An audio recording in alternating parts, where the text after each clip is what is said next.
Good afternoon, everybody. My name is Kuan. I'm the Dean of the Kuan School of Public Policy. It gives me great pleasure to welcome you to this lecture by Lord Peter Mandelson. Now, as you all know, rather the students know, when I speak at the Lee Kuan Yew School of Public Policy, I make 3 points. I don't change the tradition. And my first point is about politics. And I think at one point I actually have emphasized to the students of the Lee Kuan Yew School is how important politics is. If you look at countries, the countries that succeed, the countries that are calm and peaceful are the countries that are good politics, you know. I mean, obviously Singapore, Bhutan, the countries in Western Europe. If you get your politics right, the countries are better off. If you get your politics wrong, then you have problems like Egypt, Tunisia, Thailand, and I can carry on with a much longer list of countries. So clearly, understanding politics and how to get politics right is extremely important. And that's why a member of parliament walks in at the right time. Welcome, Irene. But the second point I'm going to make is that in the past, it seemed to be the case that it was easier to get politics right. But now, even among developed countries, they seem to be having problems getting their politics right. And if you look at the leaders around the world and look at what's happening even among the most prominent leaders in the world, you begin to get the sense that even the so-called masters of politics are having difficulties. I mean, the most obvious case, obviously, will be the case of President Obama. I mean, when he was elected 3 years ago, you got the feeling he could walk on water, you know. He could do nothing wrong. And now the same person is clearly in deep political trouble with lots of questions about his re-election. You can go to Europe, you can look at Chancellor Merkel, and you can see her struggling also. Or you can imagine waking up in the morning as the Greek Prime Minister, and you begin to sense that there are lots of problems in this area.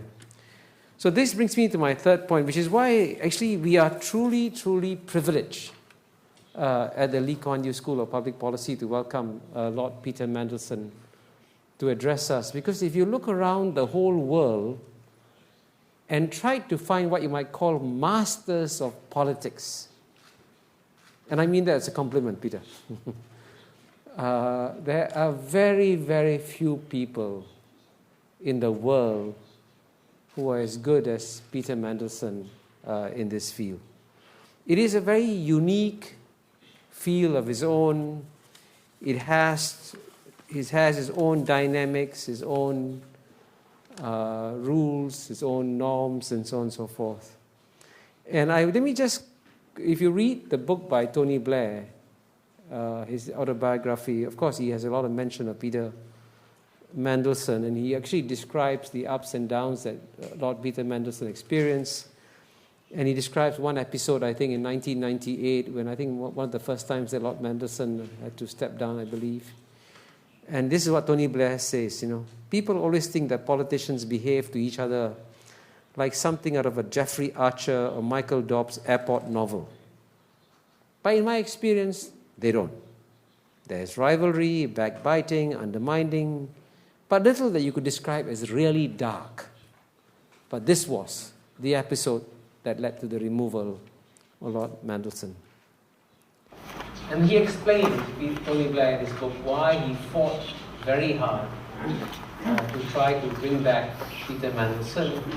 And he said there's a very limited pool of talent in politics, a special talent, and Peter Mandelson was, and he's very special, should have been saved in order to serve the country of Europe.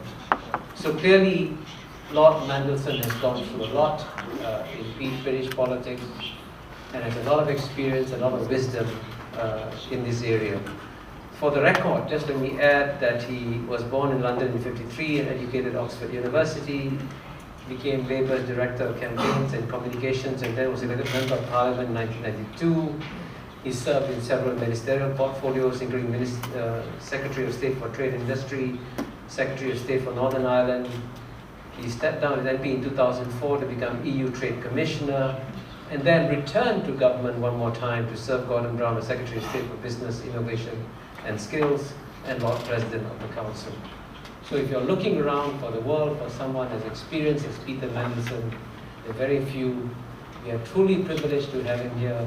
And I must say, especially privileged that instead of speaking about the easy subjects of UK or Europe, he decided to speak about Singapore.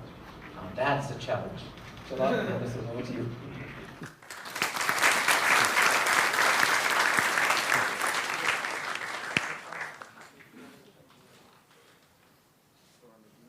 Well, Kishore, thank you very much indeed for that welcome and that introduction. It's nice to be called, for a change, a master of politics. Makes a change from some of the things I've been called in my own country. Sultan of Spin, Prince of Darkness, the nicer things I've been called. It is certainly true to say that it's hard to get politics right, and in the era of globalization in which we live, harder than ever, for reasons I'm going to come to. I want to talk about Singapore, yes, because I am here in Singapore as the Lee Kuan Yew Exchange Fellow, but I want to generalize from the particular. I want to generalize from Singapore and make some wider observations about how I think politics and government needs to be conducted in this era of globalization in order to make it a success. And it really is with a real sense of genuine pride that I make this lecture as the Exchange Fellow. There have been 31 Lee Kuan Yew Exchange Fellows before me, all of which I notice were selected relatively early in their life in order to go on and achieve great things. I just hope that there is a consistency here between the previous 31 and the 32nd, and see what beckons. But let me just say something, if I may, about Lee Kuan Yew, because he is the nation builder par excellence, a man who not only led a generation of people to create the modern Singapore, but who has provided a model of individual responsibility, of strategic and a caring state, and a dynamic market economy. I can't actually think of anywhere else in the world where that precise model has been constructed so successfully. Many have tried, and there are others around the world who are trying to emulate with greater or less success. I was brought up in my own left-leaning liberal family, English family, to identify strongly with Singapore and its famous leader. I actually have three memories of Lee Kuan Yew. The first was basically when I was a boy in the 1960s. And I used to see this sort of dashing young Asian leader who everyone knew as Harry. And he was a great friend of Britain and a great friend of our then Prime Minister, Harold Wilson. They could often be seen golfing together. I don't know whose handicap was superior, but nothing seemed to spoil their friendship. Fast forward 3 decades from the 1960s to the 1990s, when I was helping Tony Blair create New Labour. And we both went to dinner one evening, this was before we had been elected to government, to a friend's house in order to meet this iconic figure and his lovely wife. Lee Kuan Yew needed very little explaining about what we were doing with or to the Labour Party. He understood very well that in politics, as in business, you had to innovate. You had to renew yourself in order to remain vibrant, in order to remain relevant. You know, time, circumstances don't stand still. If however you do, you're going to be left behind. And that was very much at the heart of what we were doing with the Labour Party. Then a few years later, I came to Singapore myself and met the then Minister Mentor. And I must say, on his home territory, he certainly didn't hold back. He told me about Asia and about China and about what was happening in this part of the world. And then nearer home, he told me what he really thought about Britain's sudden, barely communicated decision to withdraw from east of Suez, leaving Singapore in the lurch, as he said, and what that meant for Singapore and its security. And I thought of Harold Wilson and wondered how Harold Wilson could have been so mean to his then golfing partner. I think they got over the breach over that withdrawal. But I think that there is a lesson from that very sort of sudden decision by Britain, rather, as I say, rather ill-considered and certainly barely communicated. I think that's relevant today because in a world where new dangers lurk and threats multiply, you need to be careful what you wish for. When you lurch from what you know and from people you know and who are your friends and people you can trust, you may end up with others who are not quite what they seem and have their own interests rather than yours at stake. And I think true allies are very hard to find in this world, and they are easily and sometimes carelessly lost.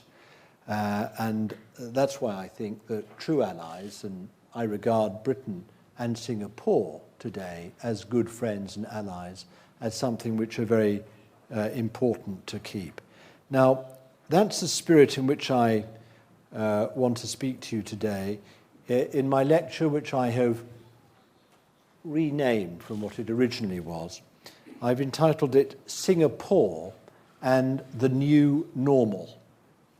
I recently read a book of interviews conducted by Lee Kuan Yew, I think 16 interviews over a course of 10 months. They were certainly exhausting to read, so what they must have been like in his company, I don't know. And it is, of course, a book familiar, I suspect, to a lot of you, called Hard Truths.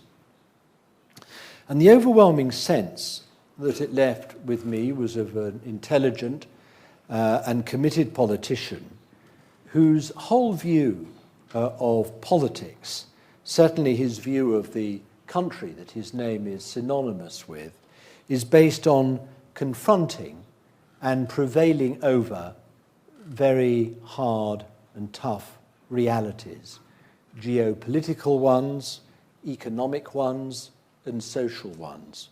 And I was struck by one of the early interviews in the book, where he says that his greatest concern was that the people of Singapore would come to see Singapore as a normal country like Denmark or New Zealand, which I think was certainly an interesting way of putting it. But he's right, of course. Singaporeans shouldn't actually see their country as normal, because in almost every respect it isn't. It's in a class of its own. It's an island, city-state. Don't know of another one, in a region of very large and populous countries, which it is not.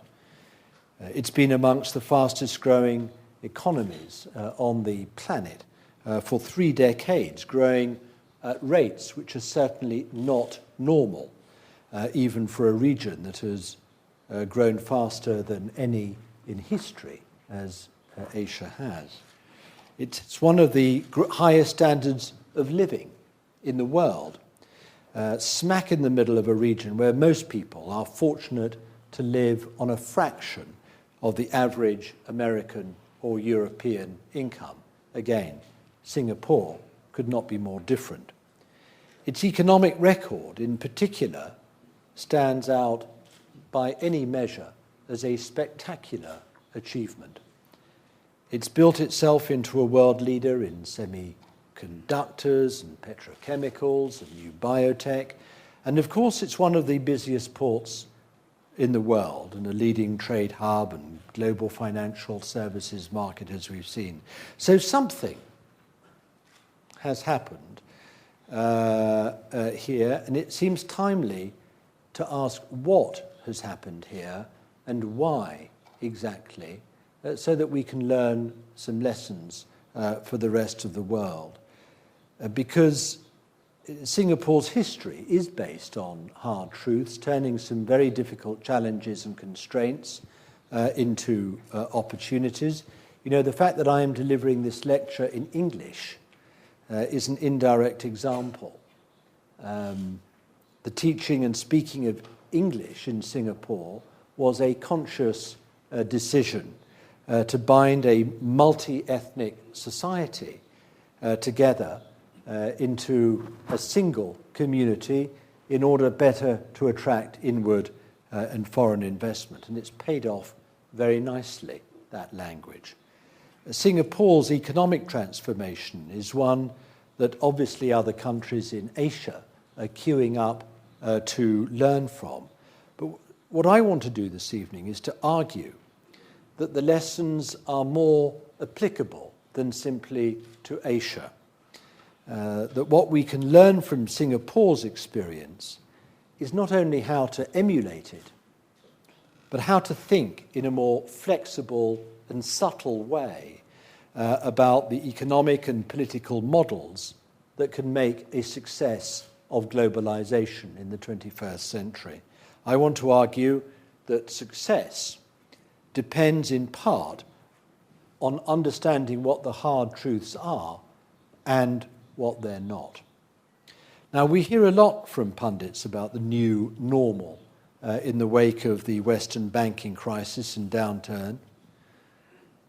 The new normal in the world is going to be lower leverage and higher oil prices, lower growth rates and higher government borrowing costs. That's certainly going to be the new normal post the financial crash. In fact, the new normal is going to be the long hangover from a decade of unsustainably cheap money and excessive debt, driven by some serious imbalances in both the global and the Eurozone economies. In Europe and in the United States, the new normal is going to be defined by a combination of huge deleveraging in both the public and the private sectors, with the economic growth that hopefully will come and is ultimately needed to carry out that deleveraging successfully. But we're also moving into a new normal at the level of the global economy itself, and we have been doing so for a while. That change doesn't need a lot of explaining to this audience because we're in Asia. It is a general shift in the balance of economic weight in the global economy from west to east, an assertive and dynamic Asian revival, the beginning of the end of the primacy of the dollar as the global reserve currency, a world in which China and Southeast Asia will account for perhaps a third of global GDP growth between now and the 2030s. And this raises big questions about the way that globalization is going to work. Because the old normal was driven very much by Western prerogatives and Western priorities and prescriptions in a way that now simply cannot be, and nor should it be. I suspect that the new normal is going to be more pragmatic about the benefits of financial innovation and engineering and financial markets deregulation.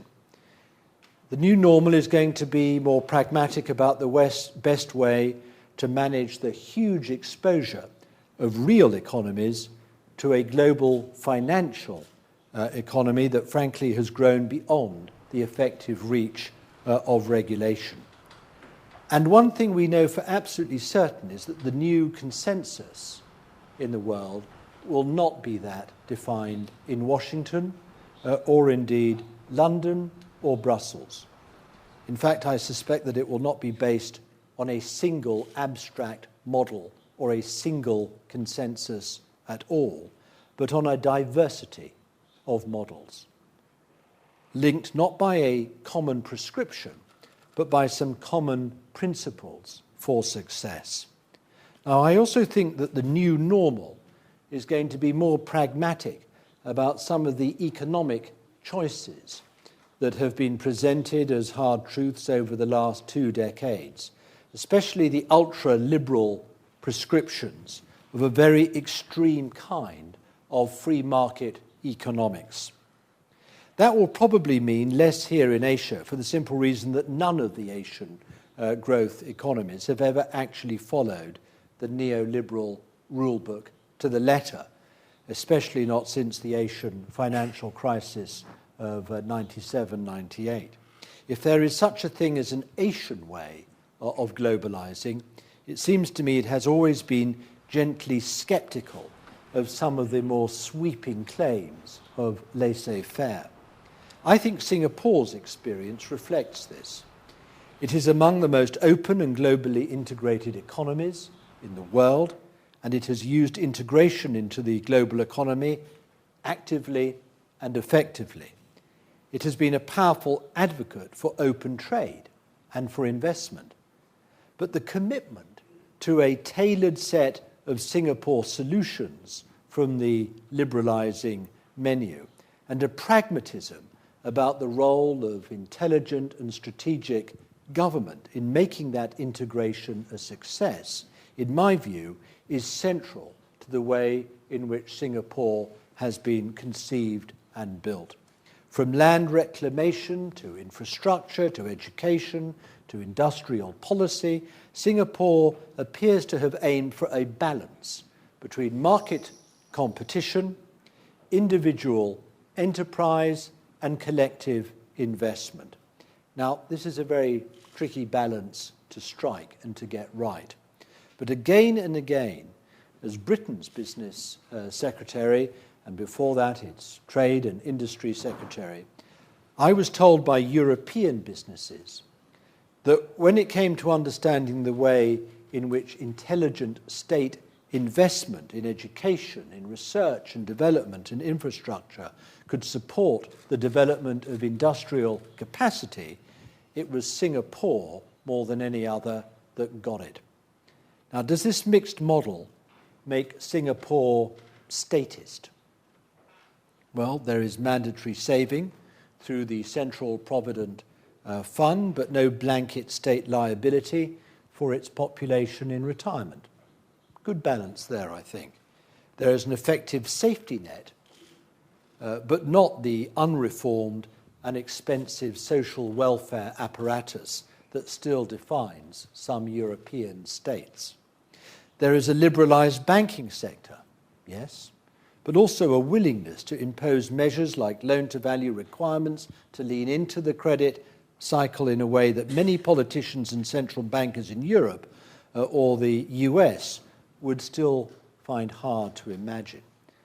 There is a powerful bureaucracy in Singapore, but it's also a meritocratic, open and highly competitive bureaucracy, and importantly, a non-corrupt one. It is also, by the way, by some Western standards, remarkably small. Statist or not, what it does is make Singapore altogether more strategic. The Singapore model at its best has the ability to deliver a stable and long-term vision, very enviably, I must say, from a European point of view. the kind of vision which will not necessarily emerge simply from the aggregated billions of profit-seeking decisions that make up the free market, but a broader vision that takes very many more things into account than simply, as I say, the billions of decisions of the free market.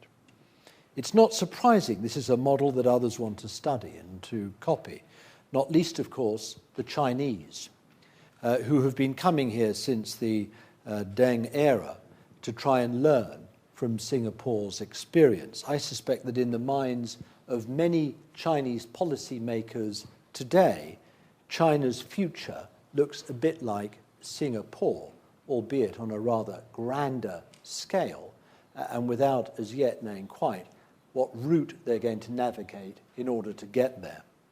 So the question we have to ask is, just how transferable is the experience of Singapore? On face value, governing a small city-state is obviously not the same as governing a continental economy like China or the US or the EU. If Singapore is defined above all by its unique circumstances, perhaps its unique solutions won't travel well. But with that health warning, I think there are a few elements that would and should travel safely from Singapore to other countries in the world. Now, firstly, although some in Singapore often insist on what differentiates it from Western models, I think that Singapore actually tells us a lot about what we should be aiming to preserve at all costs, about the open model of liberalization that has defined globalization for the last 2 decades. Progressive openness to trade gave Singapore access to markets and demand much greater than its own, and enabled an export growth model that has been imitated up to a point across Asia and all the emerging economies. Openness to inward foreign direct investment, both as a source of capital and as a source of knowledge and skills, has also been central to this. Now, this is important because for all its caveats, the basic case for open trade and open direct investment at the center of globalization is, in my view, a very strong one.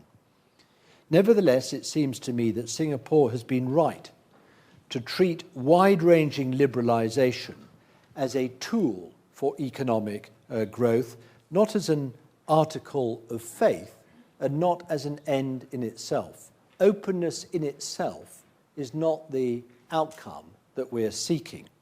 A disposition, in other words, on Singapore's part, rather than a theology. In particular, it has recognized the need to invest in parallel in the skills and capabilities its own people need to make integration into the global economy a success, and to ensure that the benefits of this openness are well distributed. In Singapore's case, this may have been seen as an important means of creating a sense of cohesion in an ethnically diverse state. But it is absolutely necessary to focus on the distribution of benefits and the fruits of globalization as it is on their generation and their production. Both, in my view, are equally important. Like many globalized economies, including Britain, Singapore has recently seen income inequality widen as a skilled elite that are well equipped to benefit from financial globalization in particular have pulled away from their peers. And other workers, often but not necessarily immigrants, have seen their own incomes fall behind. In any system, this can and will put intense pressure on politicians. Political systems need mechanisms to respond to and to provide accountability for these kinds of changes. And I want to say a little bit more about that, the politics, in a moment. For all over the world, we're seeing the demands of citizens and their means of articulating those demands growing, while the capacities of states to meet these expectations are becoming more constrained, with the result that politics is becoming more fraught and more tense. Singapore's ability to adopt and implement a strategic vision seems to me an important part of the picture. This has in large part been the result of a little less ideological baggage about the way that government can and should act to build those skills and those capabilities that companies and people then leverage into comparative advantage for the economy itself. But the strategic approach extends further than that. The role of government in Singapore in enforcing retirement saving, and as I say, leaning into the credit cycle, even where this requires a degree of compulsion, are pragmatic solutions to weaknesses in laissez-faire models that neoliberals simply cannot dismiss out of hand. If rational people all saved rationally for retirement, and if asset bubbles all sort of quietly deflated by themselves, then there would be no need for these things. But then we live in the real world. However, it's also clear that the role of the state must have limits. And broadly, those limits should be defined, in my view, as stopping at the edge of the market itself. Governments are usually terrible at running competitive companies. They do not make good innovators, and governments find dynamism hard. We should not expect these things of our governments. They are what, in my view, private enterprise and competitive markets are for. But we have to take seriously the role of government in maximising our capacity as an economy, as a society, for innovation, for dynamism, and for competition. And in a more general sense, the activist state required by globalization raises the same questions of transparency and accountability raised by any government, but I think with even greater force. It's sometimes implied that democratic politics and a strategic approach from government exist in tension, that the more democratic you are, the less strategic you can be, and vice versa. Because the demands of popular politics make it impossible to make tough, long-term decisions and to tell hard truths to the people, because they don't like to hear them. They recoil from them, and therefore politicians back off, oftentimes, from telling the hard truths to the public who support and votes that they want. Now, I think that this tension is not, well, it exists, but it shouldn't be exaggerated. The last government in which I served in Britain made extraordinary decisions in very difficult circumstances about our banks. In fact, my instinct is to say that a government charged with collective investment, equipped with even modest powers of compulsion, must be transparent and must be accountable to the people on whose behalf it is making these choices and exercising this compulsion, even at the cost of some efficiency. If politicians were perfect, if bureaucrats were infallible, then there might be no need for these things. But again, we live in the real world.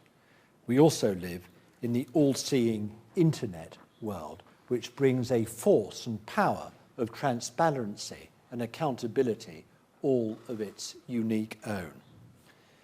Now, a moment ago, I said that the new normal for models of globalization should be defined less by a single prescription and more by a set of general principles. I want to finish by suggesting a rough and ready list of what these principles, general principles, might look like, based on a decade or more of working with or in governments trying to define them. And I have 4 general principles which I think should guide government and politics in the era of globalization. The first is a prescription in favor of openness, but one that takes the case against openness seriously, especially for financial and capital markets. Open trade is not a panacea, and integration into the global economy is certainly a disruptive process. But no economy that has not taken some measure of it has ever prospered. There are dozens of ways of getting this right, but only one way of getting it really wrong. Look at North Korea. And that is to start from the presumption that protectionism works in the long run. The academics and economists that have dominated international governmental institutions for the last 20 years have often reflected the presumptions of their training, which have been overwhelmingly based on the experience of developed markets with strong institutions and deep capital markets, ensuring that a new generation of liberal economists with experience of the more differentiated experiences of the developing world and the emerging economies would help renew the credibility of the IMF and the World Bank in particular for a new phase of global integration.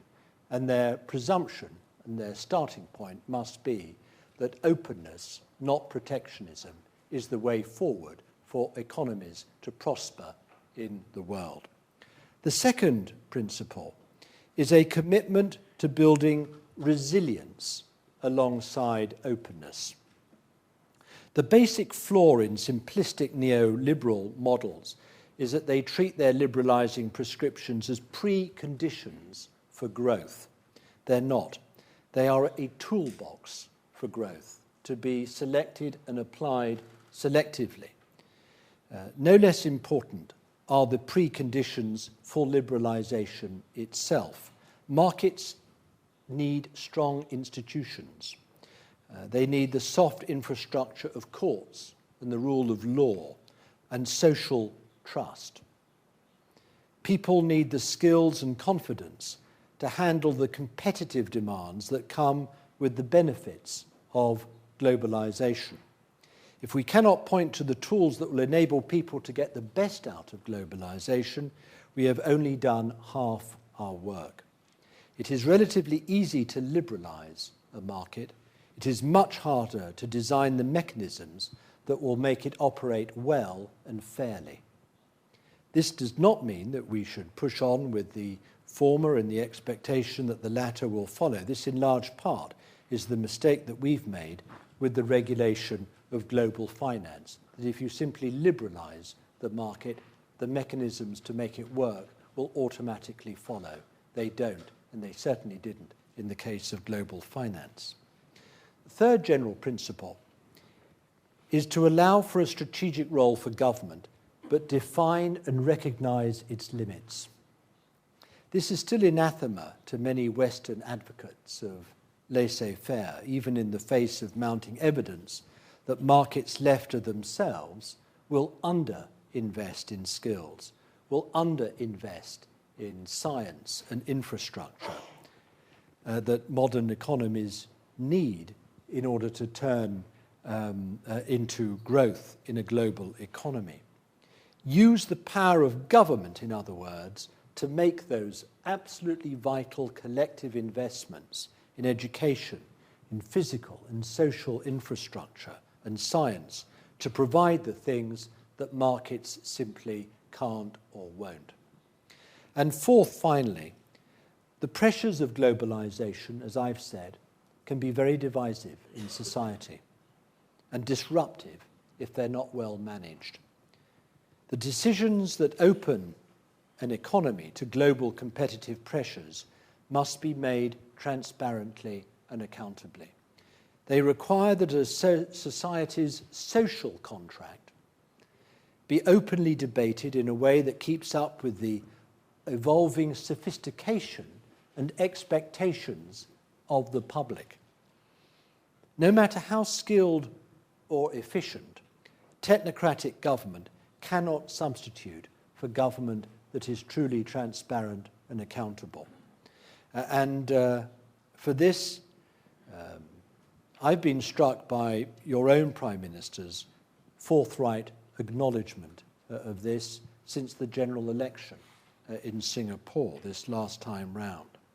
If democratic politicians need to do a better job of rising to the challenge of providing long-term strategic vision for their economies, so be it. If politicians have to do more and deliver more, so be it. The problem is not solved by circumventing politicians and putting governmental power into the hands of technocrats and bureaucrats. You need good politicians. You can't go round them. Now, I started this evening with the question of just how normal Singapore is in a globalized economy. It's a useful question because I think that the last few years have challenged some assumptions about what is or should be normal in the global economy. The last few decades have transformed the expectations of 3/4 of the people of this planet about their future wealth, and made many in the rich world who are already prosperous deeply nervous about their own relative prosperity. Because globalization has been the engine for this change, it has both ardent defenders and passionate critics of the very process of globalization. Both sides, in my view, have tended to overstate their case, and both sides have a point. Implicit in most of our assumptions about our global economic future is the presumption that the global economy is going to keep on growing at 4% or more over the next 2 decades. But with the developed world all but running a growth deficit, and the pressure now on developing countries everywhere to maintain growth rates to deliver for their people, this will not be possible without the growth engine of globalization. This requires a strong new consensus around how globalization should work and how societies should manage its impacts. But this is unlikely to be a single prescription. It is more likely to be a collection of normal. It is a mistake to think that these are questions to be debated solely at the WTO or around the conference tables of the IMF or the World Bank. These are political questions as well as economic ones, and they need to be properly aired and debated in our domestic politics. A democratically accountable globalization will have to allow for a diversity of approaches, and this should not unduly trouble us.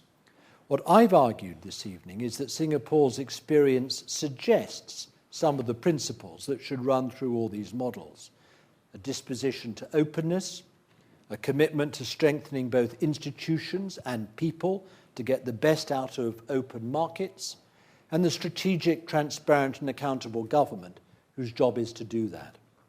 These principles will continue to serve Singapore well in the decades to follow. It's not, in my view, the fundamentals that need to change here.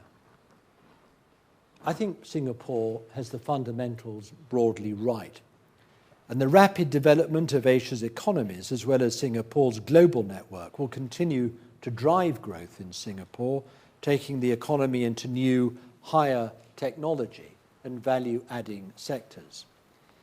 But in this coming period, Singapore will also be managing its political transition in conditions that are more challenging than ever, including the flow of immigration, the advent of cyber terrorism, an aging population, the complexities of climate change and environmental pollution, all areas where global cooperation will be needed more than ever. For reasons I've alluded to, as public demands exceed the supply of results, politicians are having a tough time around the world.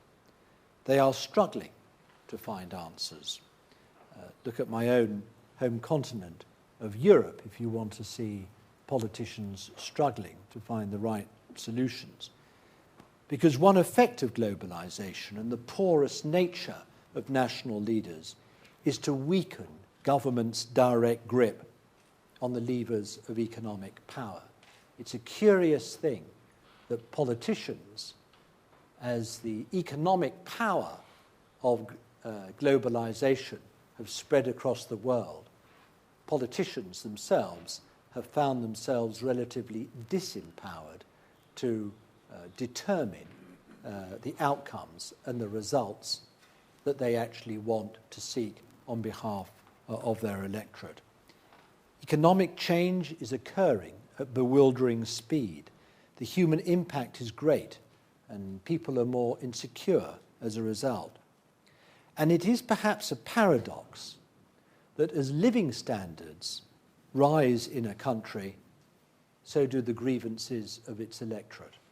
Singapore is far from alone in this respect.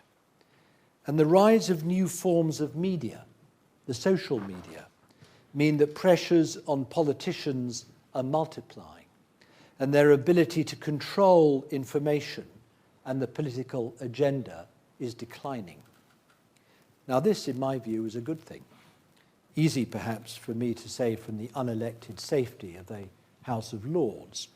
But it means we are witnessing a transmission of power from the political elite and the centre to the public right across society. For governments and incumbent political parties, however, it operates ferocious pressure to adjust and to keep up. Witness the debate that's occurred in Singapore since what has been called the watershed election. For a party long in government, it means becoming its own best chief critic so that it doesn't become complacent. There has to be a continuous process of reconnection between an incumbent government and the public so as not to fall out of touch. And party machines, always prone to growing rusty, have to be recharged and revamped. I am seeing this response already in Singapore. It's fascinated me in the discussions I've had just this week. But don't think it's going to become easier for this government, its party, and others operating in Singapore politics. It's not going to become easier, it's going to become harder. The trick for any party long in office is to recognise that with this power that it has as an incumbent also comes great responsibility. To identify and rise to new challenges in the economy and in society, to find ways to give away more power to the people rather than to take power into itself, as is tempting for any incumbent, to communicate more effectively what it's doing and why, and to listen to others, to replenish the talent pool and exclude those who underperform, while remembering that policy is the main driver of renewal, not cosmetic changes of face at the top. You know, when in Britain last year, New Labour passed out of power, the British public liberated us from office, if I can put it in that way, after 13 years in office.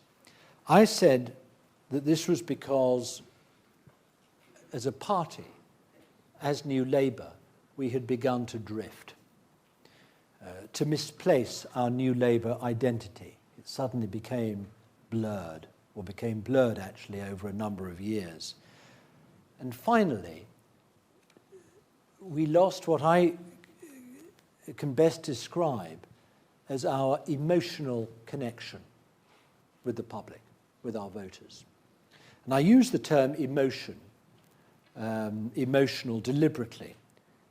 Policies are rational. Politics is emotional. Passion, fire, ambition, ideals, safety, they're all emotional forces that drive us in politics. And when Singapore found itself alone, as it did in 1965, it had to stand on its own feet. You were surrounded by others who didn't love you, didn't owe you a living. Some would even have cheerfully seen you sink. Instead, what Singapore found was leadership, and it found inspiration. It found hard work and individual enterprise. It found new alliances, different ways of doing things, quite dramatically and radically over time. It created a practical and a caring state, an uncompromising set of values, and of course, some very hard truths. In other words, Singapore created a new normal in the decades that followed 1965. And that is precisely what I think Singapore has to do and is doing all over again. And why am I confident of Singapore's ability to succeed? For this reason, because at the end of the day, it's actually not down to policies or personalities, however strong. Your ability to succeed is down to something else. It's called national character. And Singapore, in my view, has national character in bucketfuls. And that's actually why it feels very good, both to be back amongst my friends in Singapore, as I have been this week, and why it feels good too to have prepared and shared with you this lecture as the 32nd and presumably not the last, soon to become even greater Lee Kuan Yew Exchange Fellows. Thank you very much indeed.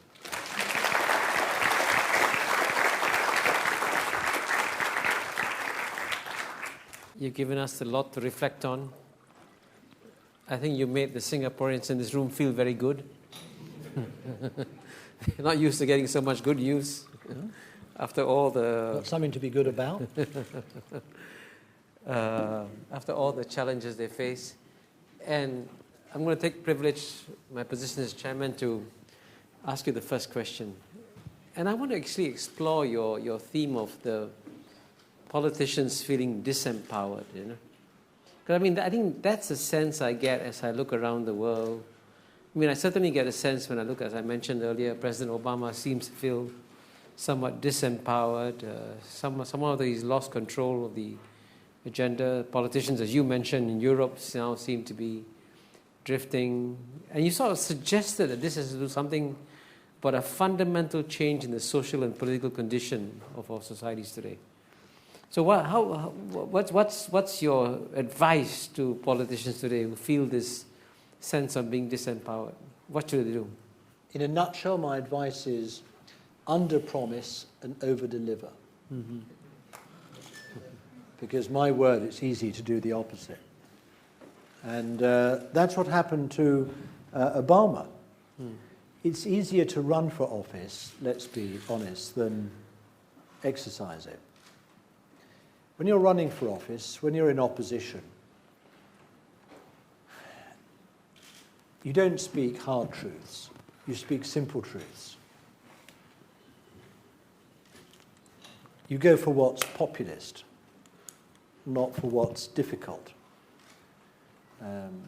You want always to go with the grain of public opinion, whatever it is, rather than point out where it's not possible and that where you have to take rather more difficult decisions and exercise rather more difficult choices. That is the difference between being in opposition and being in government. Government is about actions. Opposition is about words. It's the same all over the world.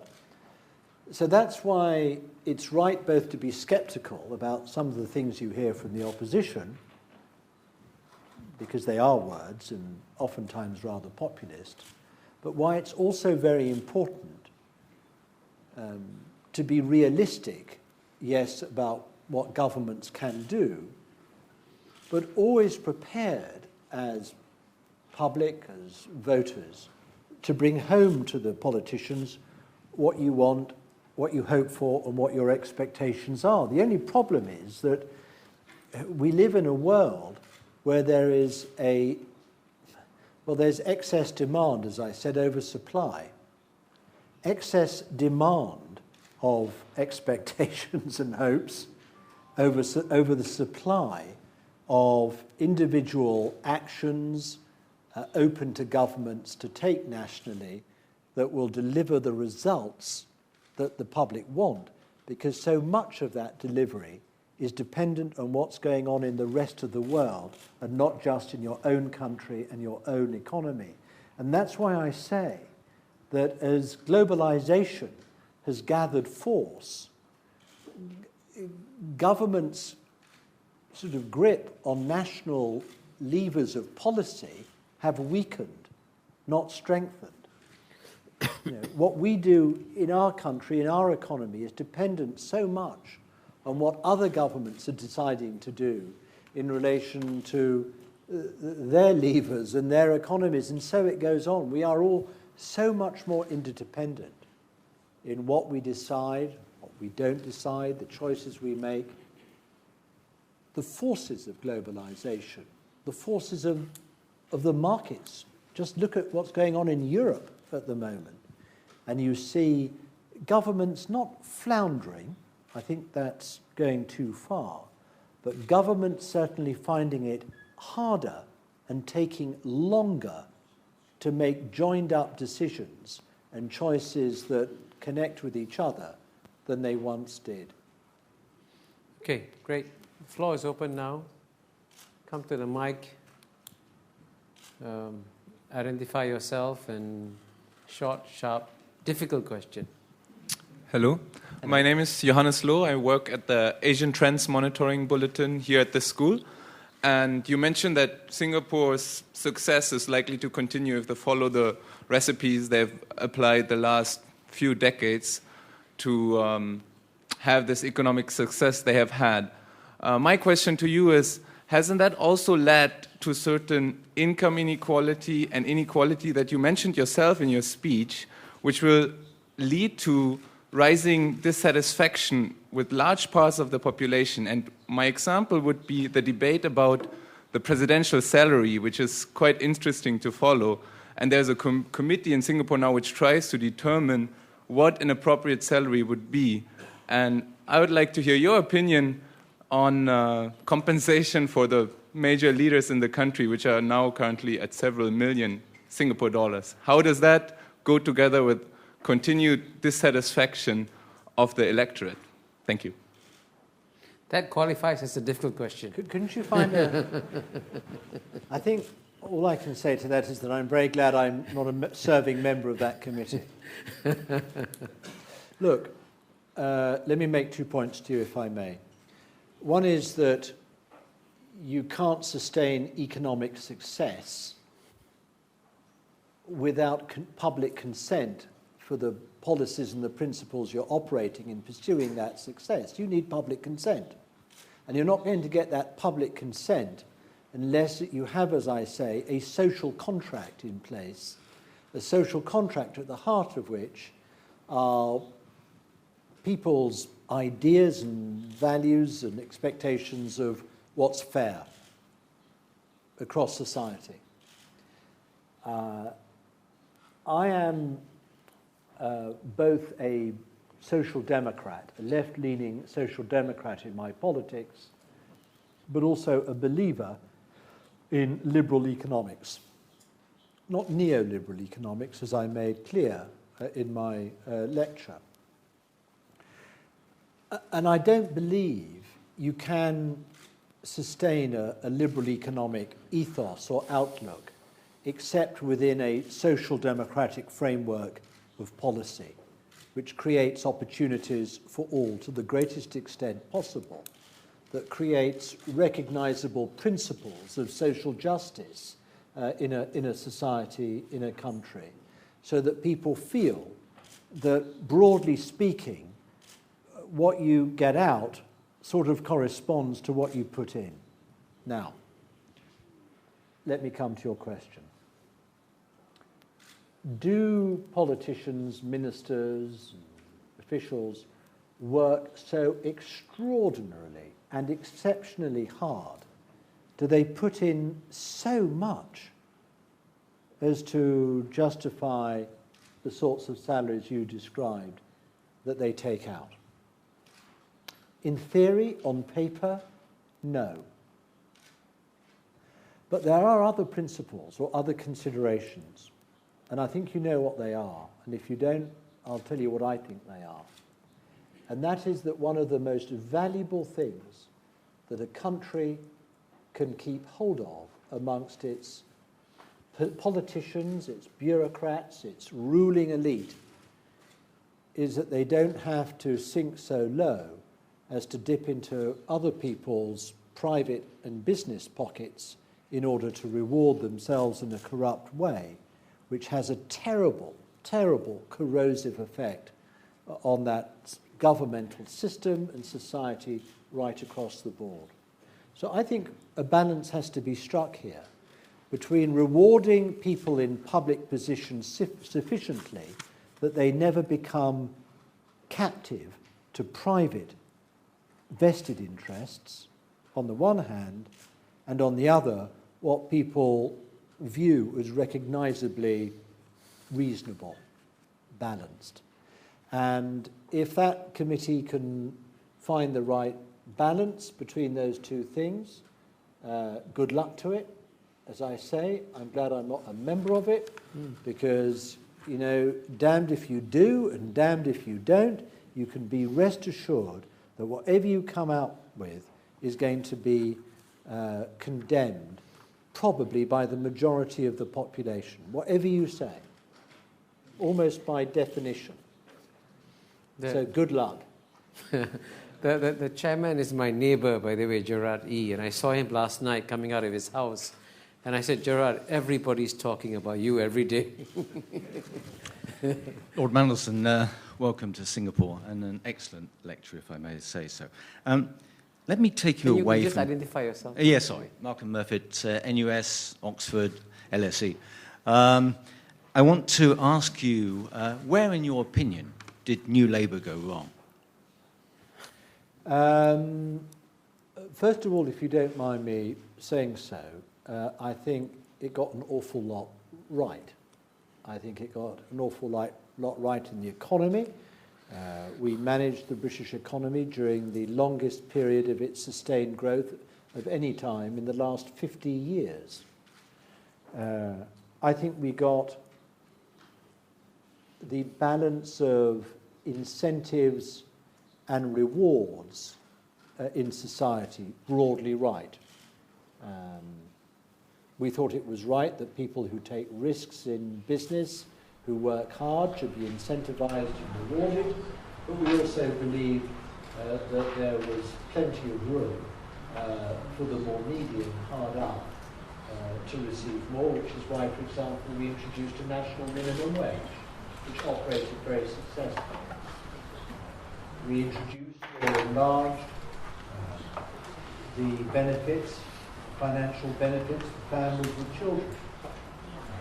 We made it no longer undignified to grow old in Britain. We made it possible for old people no longer to have to choose between eating and eating, because we uprated the public pension so well. I think we got our relationship with Europe right, certainly better than previous Conservative governments. I think we gave strong leadership internationally. I think that we were, as a very internationalist-minded government, one that was committed to growing the prosperity and welfare and better distribution of rewards between countries, advanced and developing. What didn't we get right? I think that Britain remained too centralised a country, with power remaining too much at the centre of the country and of politics, rather than being distributed adequately across the country and to communities and to people. I would have preferred a stronger sense of political reform in Britain, in addition to our devolution of government to Scotland and Wales. I think that we could and should have taken our reform of public services further. I think we were right to invest more in our education and health and other public services than any government had done since the British welfare state and social system and health service had been invented after the Second World War. That's true. And we also introduced a stronger culture of delivery, of accountability in our public services to the people who depended on them and used them. But I think that we could and should have gone further to make the provision of these services and their delivery more pluralistic, less sort of Whitehall knows best, less to one-size-fits-all approach to public services. I would like to have seen them better tailored to the needs of individuals wherever they lived in the country. I think lastly, and I'll say this before somebody else does, that in the case of Iraq, the motivation of the government, I wasn't actually a member of it at the time, he says, distancing himself quickly. I actually think that the motivation of the government was good. I think it was strong. I think it was noble. I think that the Prime Minister quite rightly wanted to see the back and the end of a man who had murdered a lot of his fellow citizens, who was a regional menace and potentially an even greater threat in the world. I regret that the way in which our plans for Iraq unfolded following its liberation went disastrously wrong, with terrible and fatal consequences for many people in Iraq. So, pluses and minuses. I think the balance sheet in the main was good and positive. I would say that, wouldn't I? Compare and contrast the present government, but I don't want to become overly partisan at this stage in the lecture. And I hope that my party rediscovers its new Labour spirit and drive and purpose quickly in time for the next election. Great. Thank you. Next question. I'm Lord Medicine. Welcome back to Singapore. Good to see you. Thank you. Would you elaborate? Again, you have to identify yourself. Sorry, my name is Berno. I'm the alumni of the school. Would you care to elaborate the point about the government stopping at the edge of the market vis-a-vis the constituents who are demanding for state intervention? I'm sorry, would I like to do what? Elaborate on the point. Right, okay. I tell you what I think. I think business should be left to business. I think business people and management and workforce run businesses better than governments and civil servants. I think that in the main, markets operate better when they're not manipulated and distorted by political decisions, because I think we tend not to be terribly objective. We tend to distort rather than to get right the allocation of resources and capital in an economy. I think these things are better left to private enterprise and to markets. But I make two very important qualifications, as I said. One is that for a market economy to prosper, for it to thrive, it needs a strong and resilient set of foundations of investment in, as I say, education and science and skills and transport and infrastructure, as well as environmental protection, by the way, which markets tend not to deliver on, all those things as successfully as the state does. And secondly, as I came to realize when I returned from my tenure of office in the European Commission, where I had seen where governments, I think, operated better on the continent than we had in government, even the new Labour government. And that was giving government support, government pump priming and doing a little bit more of the heavy lifting at the early stages of technological innovation, or where new businesses are being created and need seed capital, or where they were growing quickly and needed better access to faster supplies of growth capital than the market sometimes delivered, where we could take a long-term view of market developments, of the production of goods and services and the exploitation of technologies than perhaps markets tend to see. They tend to be more short-term than long-term, and therefore government and the state, in my view, needs to introduce a more long-term strategic perspective to the development of certain markets, to the emergence of growth sectors of the economy than markets can do left to their own devices. And therefore, I became, when I returned to government in Britain, more of what I called myself an industrial activist. Not to be confused with a meddling, over-interfering industrial interventionist. Labour governments thought in previous eras that they could be quite good at picking winners. Actually, what happened was that the losers turned out to be rather better at choosing the government. I think that we learned from that, but I think in a sense we over-learned from that. We became too stand apart from some activities and some activism, which I think the government can and should do better. And is that what happened to the banks, you think? What really went wrong in the banking sector? Who created these financial weapons of mass destruction? Was it the government that failed, or the bank, or the markets that failed? It all began with the Conservative government in the 1980s under Mrs. Thatcher. In the US too? What happened was that we had what was called the Big Bang in the City of London. And it was a huge radical transformation and liberation of the city. And we underestimated the continuing need for surveillance and checking. When we came into government as a Labour administration in 1997, we did reform financial regulation. We created the Financial Services Authority. We gave them power to supervise the banks from the rather more old and crusty, as we saw it, Bank of England. But even then, we underestimated two things. One, the speed of change that was taking place in financial markets.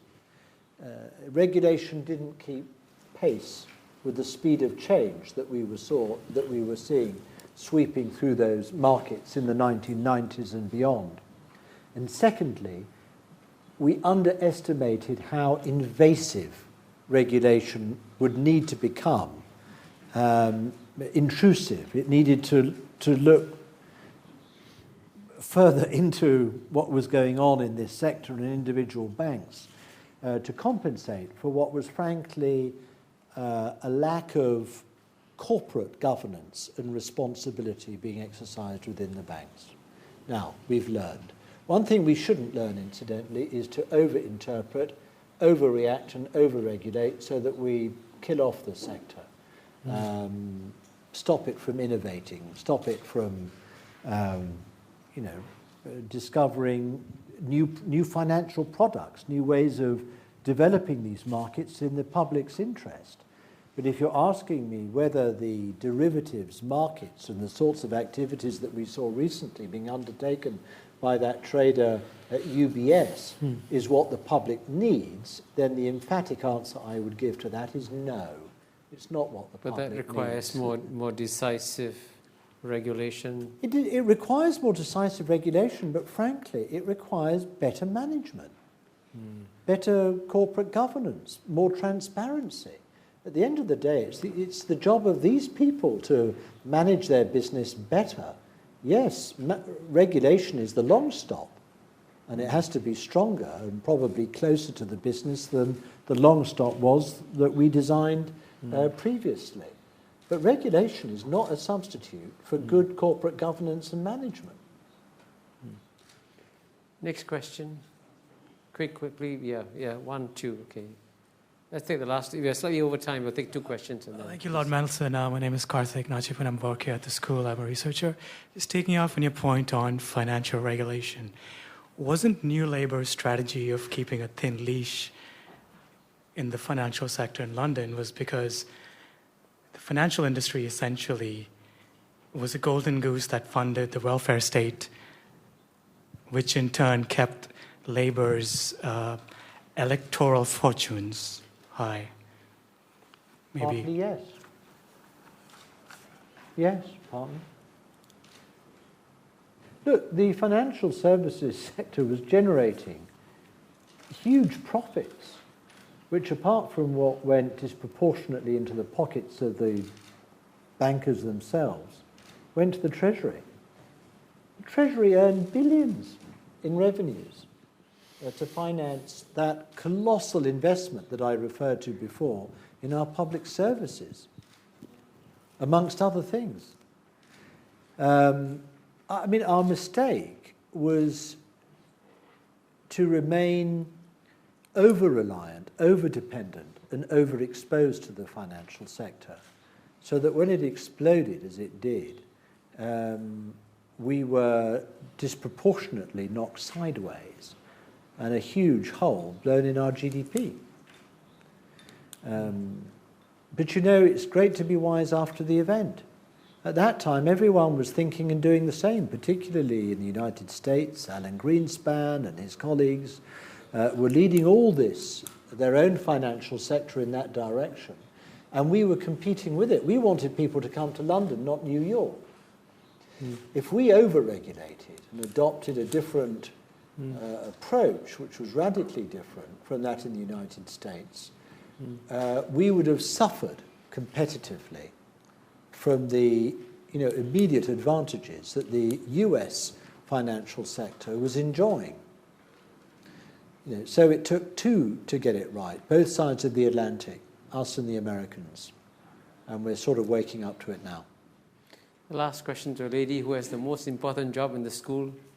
Her job is to make sure I finish my book on time. Yvonne. Hello, Lord Mandelson. Thank you for coming here. I'd like to hear your opinion on Europe. Given your previous experience as an EU commissioner, what do you feel should be done to address growing Euroscepticism in the UK and across Europe in general? What reforms do you feel should be carried out? And how do you reconcile this public outcry with the need for greater European integration? Well, I was talking about this at the European Chamber last night. Speech on some European Chamber website, I hope and assume. Yeah. Women can check up on that. It's a 1-hour answer. Let me try and sum it up for you. Yeah. Let me make the first point, which is that Europe's construction, the European Union, has delivered us an economic reach in the world, a weight in the world, in the global economy, a soft power and ability to protect our interests and project our values, which we would not have been able to do if we were simply continuing as individual countries standing apart from each other. First point. And by the way, by extension, the single currency has delivered us over 10 years unprecedented European growth, high growth, low inflation, low interest rates, rising exports, particularly from Germany, but not only. It's the single currency itself and the Eurozone per se has delivered for us very well indeed. What hasn't delivered so well is the accumulation of sovereign debt behind the strength offered to us by the single currency, strength that was generated more by the stronger northern members of the Eurozone than the southern ones, those who joined the Eurozone or joined the European Union relatively later than those in the centre and the north of Europe.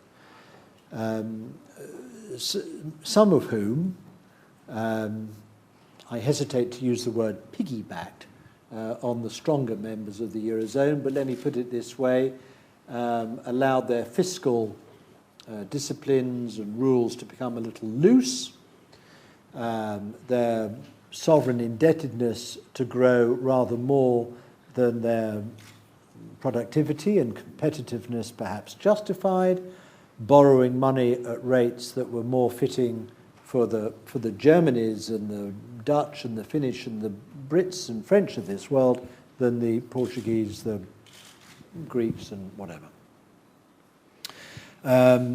Was this a fault of the construction, or was it a fault of the application of rules that were built into the Eurozone and were simply not applied properly?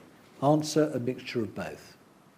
I think there were flaws in the design, but we did have rules, we did have principles that we did expect people to apply and to operate, and they didn't properly, uniformly. So third point, if we're going to keep the Eurozone with the same membership, its structure can't remain the same. The structure has to probably envisage a stronger role for the European Central Bank, for pan-European, pan-Eurozone ways of financing sovereign debt through, in my view, the creation of a system of Eurobonds. But these cannot function without a stronger framework of policy, discipline, and that means more power at the centre of the Eurozone, where need be, to bring all the Eurozone members under greater surveillance and, if necessary, intervention. Easier said than done, because, as you rightly say, the public mood isn't really in favour of greater sort of fiscal union and integration. There is a sort of a condition of what I call integration fatigue in Europe. They've enjoyed the benefits, but forgotten where the benefits came from. They've forgotten what originally brought Europe together and don't fully understand the weight and the reach that Europe gives all of us in the world. And, in other words, forgotten what the alternative would be if we didn't have Europe. Now, what do we do in those circumstances? It's the job of politicians and government leaders to make the economic case and to win the political argument. At the moment, too few of them are doing either, mounting the economic case, let alone winning the political argument. They're going to have to jump up, speak out, speak up, make a stronger pro-European argument if they're going to win this. Because if they don't, and the public don't go with the sort of direction that I've described, then Europe, not just the Eurozone, but the European Union as a whole, is going to become badly unstuck. And that would not be in our interests. Indeed, the immediate economic consequences would be disastrous for Europe. They would also be disastrous, let me say, for the rest of the world and the global economy. I'm sure you'll all agree that Lord Mandelson has given us a lot to reflect on. Each one of us will take back different parts of his lecture. For me, the two words I'll take away are two words he mentioned at the end of his lecture, which are emotional connection. And in his point about politics and how governments ensure that they stay in power, they've got to stay emotionally connected and not just rationally connected with the people. I think that's also, the advice that Singapore should take to heart. So with that, please join me in thanking Lord Mandelson. Thank you. Very good.